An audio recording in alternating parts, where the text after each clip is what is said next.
सफर से रिश्ते नए बनाते, नई मंजिलों पे अक्सर है वही मकाम पाते।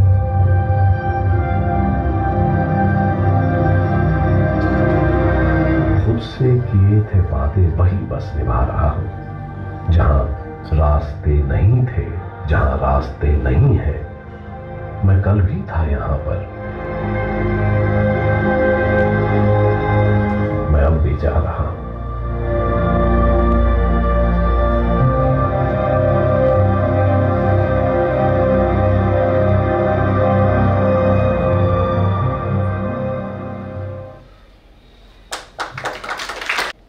तहे दिल से शुक्रिया करता हूँ। कनक जी से मेरी ये तीसरी मुलाकात है। पहली मुलाकात में इनका फ़ोन आया था, मुझे MFRT में अवार्ड दिया था इन्होंने, बल्कि सम्मान दिया था। सेकंड अभी टाटा की मीटिंग में कलकत्ता में थी, तो चूंकि ये कलकत्ता के हैं तो इनसे मुलाकात हो गई थी। और थर्ड अभी मेरे ख्याल से एक हफ्ते पहले फ़ोन आया होगा, फिर राजीव जी का फ़ोन आया, तो राजीव जी ने कहा कि आपको आना है। मेरी आज Indo American chamber of commerce की एक इम्पॉर्टेंट मीटिंग है, उनके नेशनल प्रेसिडेंट आए हुए हैं, तो ताज में है। तो मैंने इनसे रिक्वेस्ट किया कि मुझे अच्छा तो लगेगा कि मैं उन लोगों के साथ बैठूं जिनका कभी मेरे लिए ड्रीम था, जो कि गोवर्धन लाल झंवर जी का मैंने पहला पोर्टफोलियो अपने पास पाया था। आज उनकी सेकंड जनरेशन अनिल झंवर जी हैं, मुझे उनके साथ बैठ के अच्छा लगा था। तुलसियान जी हैं। तो आपने, कनक जी ने कुछ चीज़ें बोली, मैं पहले उनका जवाब देना चाहता हूँ। कनक जी ने कहा कि लोगों को स्कूटर चलानी नहीं आती। मेरी स्टार्टिंग ही हमारा बजाज से हुई थी। अगर जिन लोगों ने बजाज चलाई होगी उनको अच्छी तरह मालूम है कि थोड़ी देर गाड़ी खड़ी रह जाती थी या रात में गाड़ी खड़ी हो जाती थी, तो पहले गाड़ी टेढ़ी करते थे, फिर स्टार्ट करते थे तो गाड़ी स्टार्ट होती थी। दूसरा, जब भी गाड़ी में प्रॉब्लम आती थी, एक मिस्त्री के पास गए तो उसने प्लग निकाला, थोड़ा सा पेचकस से उसका स्पेस बढ़ाया, फिर उसको डाउन कर दिया। आज तक मुझे समझ में नहीं आया उस करता क्या है, क्योंकि एक सेट करके जाता था, दूसरा फिर उसको बढ़ाता था, फिर घटाता था। मेरे को आज तक नहीं समझ में आया। उसको मैंने इस्तेमाल किया अपनी लाइफ में भी।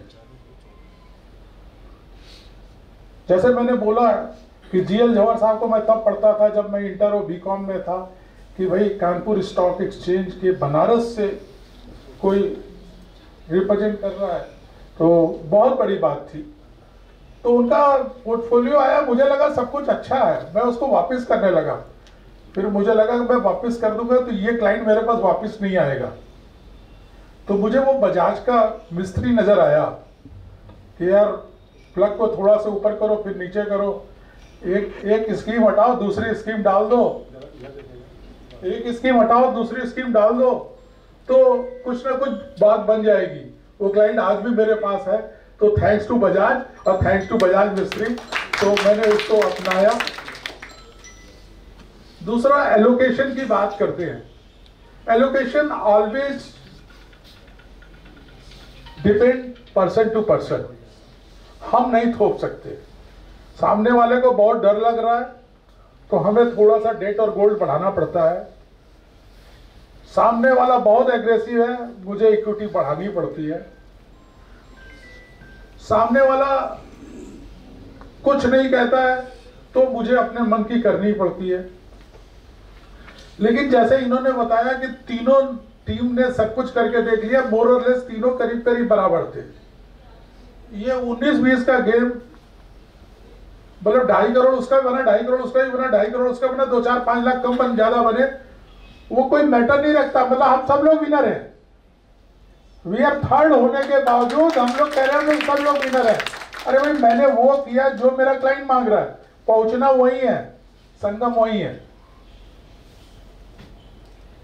एलोकेशन के बाद कनक जी ने एक स्टोरी की बात की, बेताल, विक्रम बेताल पढ़ी हम लोगों ने भी।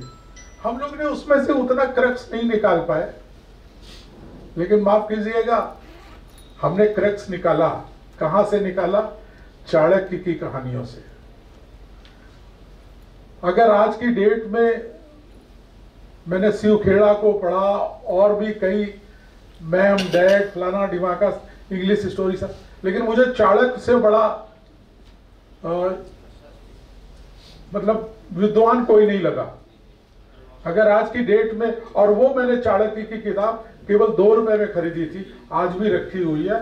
हुआ यह कि कार की सर्विस में टाइम लग रहा था, मैंने ड्राइवर को बोला लेके चले आना, और मेरे को सामने ट्रेन दिख गई, और ट्रेन थी ऐसी कि जिसको हर स्टेशन पे नहीं उतरना था, रुकना नहीं था। तो भूख लग रही थी, लेकिन उस डिब्बे में जो आ रहा था चना और मूली और मूंगफली, कुछ खाने की इच्छा नहीं हो रही थी। सोचा घर चल के खाएंगे। तो वो एक स्टोरी बेचने वाला आ गया, मैं तो उसकी शक्ल तक अभी तक याद है। तो वो हातिम ताई की कहानी, तोता परी की कहानी और कौन कौन सी कहानी, उसी में बोला चाणक्य की कहानी। मैंने कहा भाई इसको दे दे, और मैंने उसको 10 रुपए दिए, उसने 8 रुपए वापस कर दिए। और वो चाणक्य की कहानी पढ़ते पढ़ते मैं भदोई भूल गया। मेरे ख्याल से जगही में जाके उतरा। फिर मैंने दूसरी गाड़ी मंगाई ऑफिस से कि यार मैं जगही आ गया हूं। तो लोग कह रहे थे कर क्या रहे थे? भदोई में 2 मिनट नहीं 3 मिनट गाड़ी रुकी थी। हमने कहा कुछ बहुत जरूरी काम कर रहे थे। वो चाणक्य की कहानी अगर कोई पढ़ लेता है ना, तो मेरे ख्याल से फाइनेंस में उसको कोई रोक नहीं सकता। अभी अब हम आते हैं, इन्होंने बोला स्ट्रगल एंड सक्सेस। एक एस उसमें और जोड़ना चाहूंगा, struggle, sacrifice and success. Struggle तो जैसे मैंने बोला, बजाज स्कूटर मेरे पास होती थी, मिर्जापुर मेरे बॉस की ब्रांच थी, तो वहां से कुछ रिलेशन थे। तो मैं इलाहाबाद से निकलता था, मिर्जापुर जाता था, मिर्जापुर से निकलता था, बनारस तक आता था, क्योंकि बैंकों के रीजनल ऑफिस सब बनारस में ही थे। फाइनेंस के लिए, बैलेंस शीट समझाने के लिए आना पड़ता।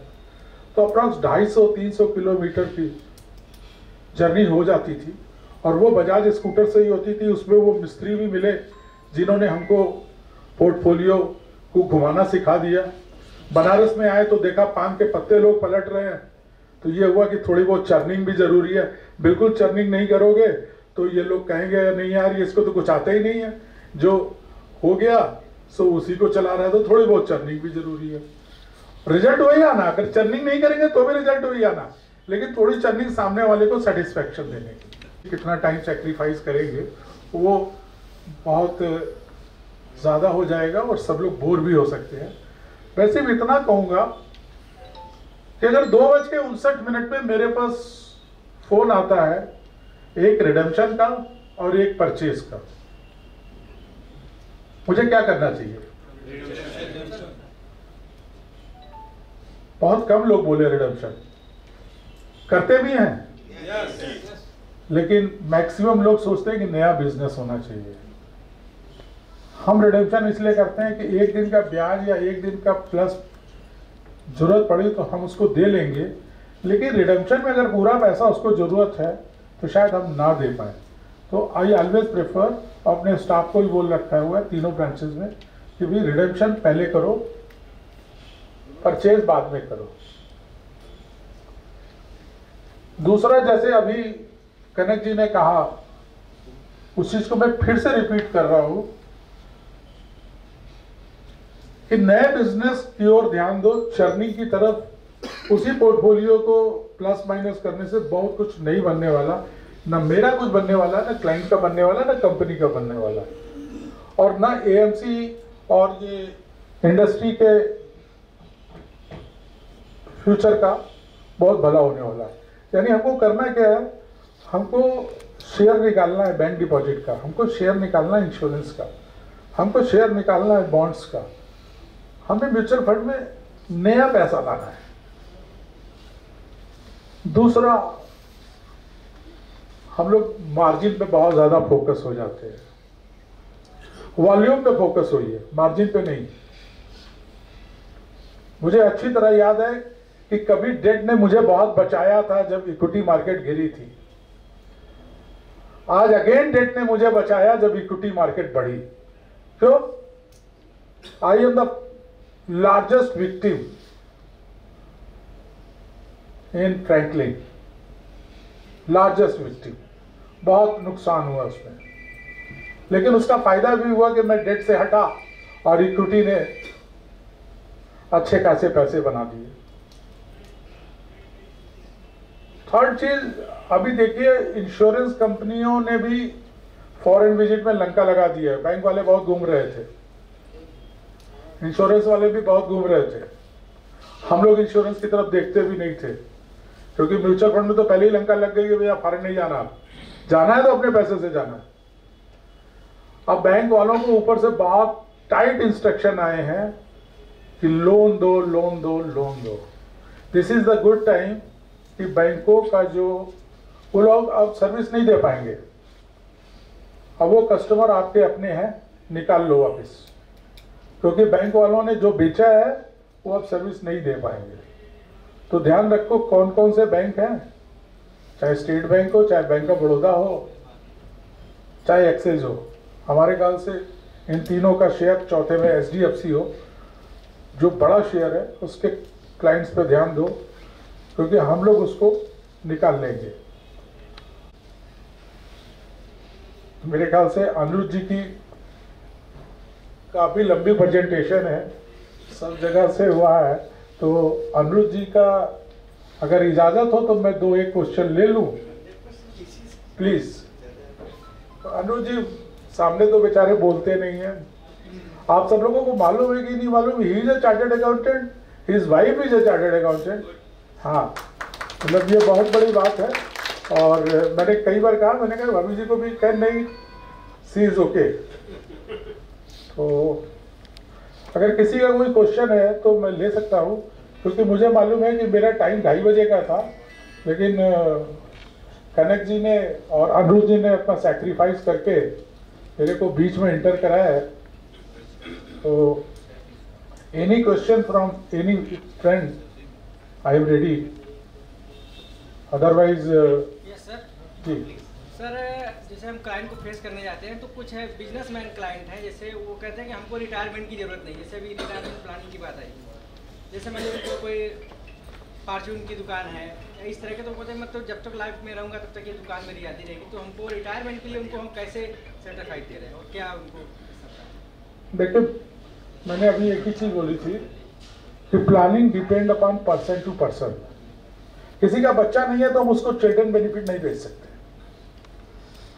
किसी के दिमाग में है ही नहीं कि मैं रिटायर होऊंगा, उसको हम रिटायरमेंट के नाम पे मत बेचें। उसको ये बताएं कि भाई देख, हर समय तू पान की दुकान ही लगाता रहेगा क्या? कभी तू भगवान का भक्त है, सुबह सुबह आता है पहले मंदिर में, क्या कभी तू दर्शन करने भी जाएगा? कभी चारों धाम जाएगा? नहीं जाएगा। तो वो जाएगा तो वो अपने पैसे से जाएगा, और वो पैसा कैसे मिलेगा उसको ये तरीका बताओ कि भैया ये इन्वेस्ट करो, ये तुम्हारे SWP लगा लो, ये वाले पैसे से तुम जाओ, और ये वाला पैसा जो बचा रहा है बीवी के लिए छोड़ दो, बच्चों के लिए छोड़ दो, क्योंकि वो भी तुम्हारे नाती पोता याद करेंगे कि तुमने पैसे बचा के रखे थे। मैं कनक जी की बात का एक और जवाब देना चाहता हूं, और अगर कनक जी को बुरा लगे तो मैं पहले माफी मांग लेता हूं। हम लोग पढ़ते थे एसेट एलोकेशन ऐसा करना चाहिए कि बुढ़ापे में जो है डेट ज्यादा हो जाना चाहिए। आई चैलेंज, हर आदमी अपने पीछे लिगेसी छोड़ के जाता है, पैसा लेके नहीं जाता, और वो पैसा इतना ज्यादा होता है। 72 इयर्स में मेरे फादर की डेथ हुई, 72 इयर्स में मेरे गुरुजी की डेथ हुई, 72 में मेरे सबसे बड़े इन्वेस्टर की डेथ हुई। तीनों बैलेंस शीट मैंने बताई, before death and after death. मैंने कहा ये तो बड़ी है यार, ये तो बड़ी है, ये तो बड़ी है, यानी मैं वही कर रहा हूं। Any other question? सर, जैसे हम लोग की इंडस्ट्री 50 लाख करोड़ क्रॉस कर चुकी है, तो आगे आने वाले समय में वाराणसी जैसे छोटे शहर के लिए आप कुछ कहना चाहेंगे? हम लोग बनारस इग्नोर करने लायक नहीं रह गया, और छोटा शहर नहीं रह गया। जिसमें मोदी आके मत्था टेकते हैं, पार्लियामेंट के बाद यही मत्था टेकते हैं, योगी लखनऊ अयोध्या के बाद यही मत्था टेकते हैं। किसी ने मुझसे कहा कि यार अयोध्या बहुत बड़ा हो जाएगा, हमका कितना बड़ा भी हो जाए बनारस से बड़ा कभी नहीं होगा। इट इज एंशियंट, यहां लोग मरने के लिए आते हैं कि भाई मोक्ष यही मिलेगा। और आपको बताऊं, मैंने 7 फ्लैट खरीदे यहाँ पे और 6 फ्लैट बेच के बिजनेस में डाल दिए और बड़ा फ्लैट स्वस्तिक वाला अपने पास रख लिया, इसलिए कि मरना हमको भी यही है। गुड़गांव में है, दिल्ली में है, इलाहाबाद में है, लेकिन मरना बनारस में ही, भदोही में भी है।